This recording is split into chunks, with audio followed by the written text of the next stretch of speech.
super agité. On met les garçons en place. Voilà les derniers pilotes viennent prendre place sur cette grille de départ, puisque auprès d'Auguste Morvan, eh bien, il y a un des locaux parmi les locaux, puisque le pilote de Dirvac, Gwenaël Gourdeau, lui aussi ferme la marche de cette catégorie dans la D2 de litre. Alors là, comme on en a l'habitude maintenant, là je vais l'avoir dans le trou là. Les commissaires s'écartent de la grille de départ, la direction de course prend le relais. Tu peux se mettre là, ouais. Mets-toi plutôt là. Ouais. Hop. Merci. Ouais, ouais, Surtout pas que je t'emmène avec moi. Oui aussi, mais c'est... Voilà, on va attendre. Bon, on va aller. Hop, c'est bon pour derrière, c'est clean. Allez, c'est drapeau vert. Allez. Stop. Attention. Stop. Allez, allez, allez.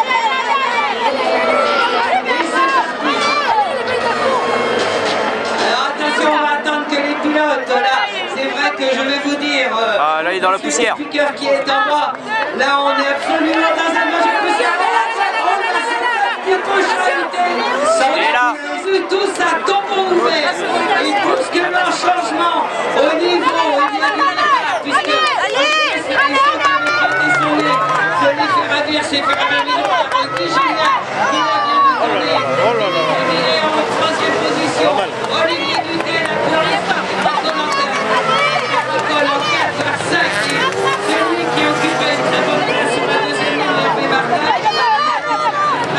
Soit là non clairement quelque chose parce qu'il est ressorti bien plus loin dans le peloton. Voilà, ça y est, les 3 hommes de tête attaquent d'ores et déjà du pilote de Olivier Duté avec le DDT sur notre pilote de l'Atlantique, Philippe Pabinet. Il est en train d'essayer de le déborder à l'extérieur. À vous, messieurs. Voilà Guy Gilliac qui redescend devant Roger Buisson et Philippe Pabinet qui pour l'instant résiste aux attaques d'Olivier Dutet, déchaîné derrière lui au volant de l'Audi TT. Voilà, ça revient pour Guy Gilliac, la Clio numéro 2 devant le pilote d'Aïdi Roger Buisson, la 3e place toujours pour Philippe Pabinet, la 4e pour Olivier Dutet. Patrick Follet est à la 5e place et celui que l'on retrouve un petit peu plus loin, c'est Hervé Martin avec la VX. Néanmoins, je vous laisse le choix de savourer le pilotage du pilote breton. Lucette, il remonte vers toi dans quelques instants, toujours avec Guy Julien en tête. Et oui, les pilotes reviennent de devant moi et on a Cyril Bazin en très fâcheuse posture là juste au sortir du virage. Et là, Chier, ça. on le prend.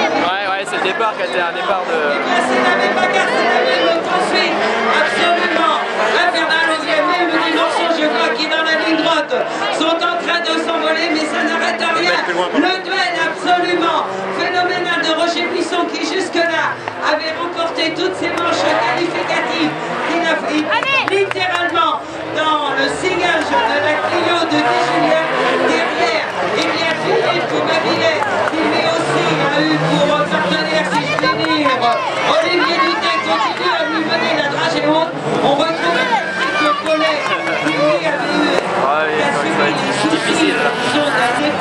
Quand tu fais un mauvais départ comme ça après... Devant un breton, devant Lionel Cléry. Alors, voilà, c'est l'attaque, c'est la grosse attaque de l'Audi TT. Il arrive véritablement là. Il a tout tenté, coûte que coûte. Allez, il redescend du 7, on va surveiller ça. Olivier Dutet, la bagarre est prise. Attention, le contact un petit peu là. Ça concerne la 3e place pour Philippe Pabinet. Les 2 hommes de tête sans inquiétude, là, Guy Julien et Roger Buisson. La Clio et l'Alpine, par contre, pour la 3e place, eh bien, rien n'est fait.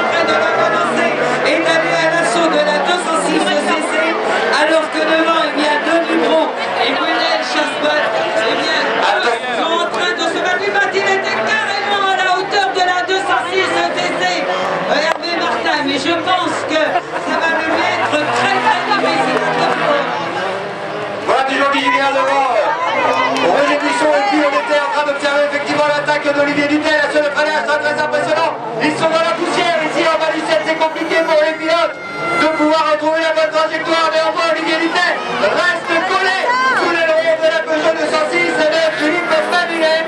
On va surveiller tout ça dans un instant. Alors que, eh bien, je viens de regarder, il nous reste encore 2 tours. Alors, toujours, le William Jasper qui maintenant il est allé. Quand même, on peut dire quand même C'est passé pour Olivier Dutel du 7. Il était parti carrément dans le sillage de Lionel Piré. Il attendait d'en faire 2 à la fin. Il a réussi à s'infiltrer. Eh bien, je peux te dire que la bagarre, Florian, est absolument dans tous les sens. C'est devant. Eh bien, il avait tenté, il a été longtemps, c'est passé pendant qu'on regardait l'attaque d'un côté. Eh bien, c'est Olivier Dutel qui est allé à la hauteur de Philippe. Ah, il va rester encore un mois dans le frigo. Moi, je le disais, cette victoire loupée.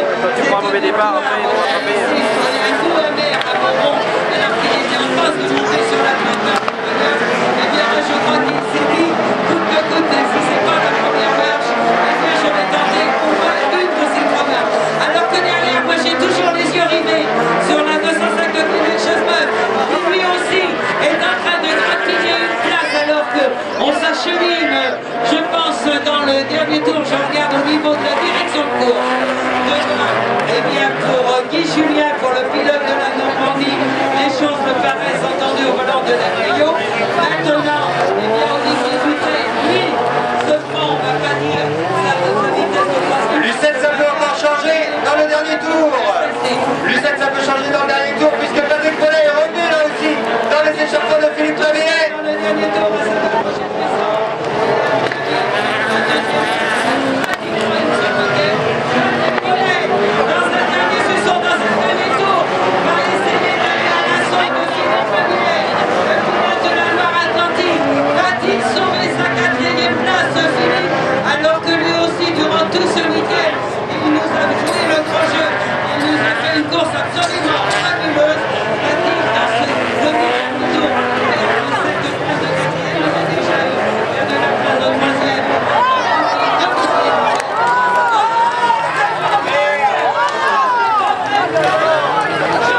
Pas de chance, putain, il a vraiment pas de chance. Hein.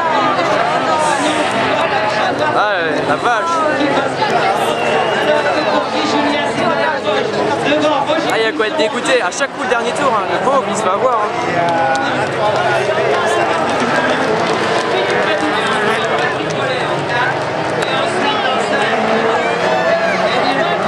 On y retrouve Lionel Piré, Francis Brunel, Chassemeuf, en 7 de Pro, en 8. Sécurité, je connais ça 12e. Sécurité. Et Lionel Bourdeau. Voilà, Lucette, si tu le permets, eh bien, on a Olivier Dutel qui est pas loin de nous. On va simplement demander au public de l'applaudir.